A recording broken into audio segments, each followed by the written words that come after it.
രാഷ്ട്രപതിയുടെ നേതൃത്വത്തിലാണ് അവിടെ ഭരണ സംവിധാനങ്ങൾ മുൻപോട്ട് പോകുന്നത്. രാഷ്ട്രപതിയുടെ സന്ദർശനത്തോടനുബന്ധിച്ച് സുരക്ഷാ ക്രമീകരണങ്ങൾ ശക്തമാക്കിയിട്ടുണ്ട്. അനിഷ്ട സംഭവങ്ങൾ തീർച്ചയായും ജിഷ്ണു, എന്തായാലും 2 ദിവസത്തെ സന്ദർശനത്തിനായാണ് രാഷ്ട്രപതി ദ്രൗപദി മുർമു ഇന്നലെ മണിപ്പൂരിൽ എത്തിയത്. ഇന്ന് ഇംഫാലിലെ നൂപ്പിലാൽ സ്മാരക സമുച്ചയം സന്ദർശിക്കുമെന്നാണ് ജിഷ്ണു നൽകിയ റിപ്പോർട്ട്.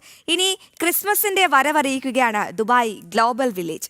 അവിടുത്തെ ആഘോഷരാവുകൾ തുടങ്ങിയിരിക്കുന്നു.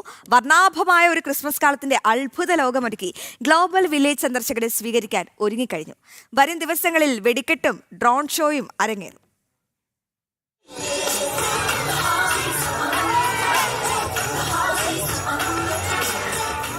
ക്രിസ്മസ് പുതുവത്സര ആഘോഷങ്ങൾക്ക് ദുബായ് ഗ്ലോബൽ വില്ലേജ് തുടക്കമിട്ട് കഴിഞ്ഞു.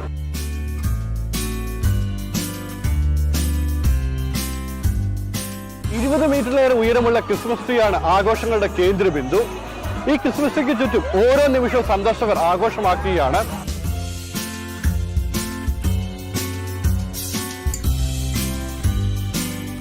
സെലിബ്രേഷൻ പോലെ ഉണ്ട് ഇവിടെ. ക്രിസ്മസ് ആവുമ്പോഴല്ലേ നമ്മുടെ നാട്ടിൽ ഒന്നുകൂടെ സെലിബ്രേഷൻ മോഡാവുന്നത്. ഇവിടെ അതാവാതെ തന്നെ ഇത്രയും സെലിബ്രേഷൻ മോഡിലിരിക്കുന്ന കാണുമ്പോൾ നല്ല എക്സൈറ്റ്മെന്റ്. ഈ Christmas ആഘോഷവേളയിൽ സാന്റിയോടൊപ്പം എൻചാന്റിംഗ് എൽവിസുമുണ്ട്.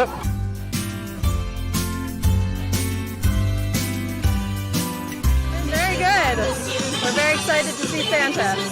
So we have family from Canada and Australia.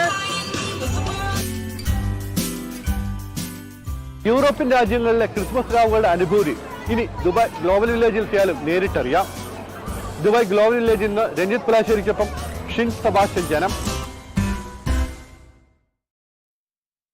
ദുബായിലെ മനോഹരമായ ഗ്ലോബൽ വില്ലേജിലെ മനോഹരമായ കാഴ്ചകളാണ് പ്രേക്ഷകർ കണ്ടത്. ഇനി ഒരു ചെറിയ ഇടവേള.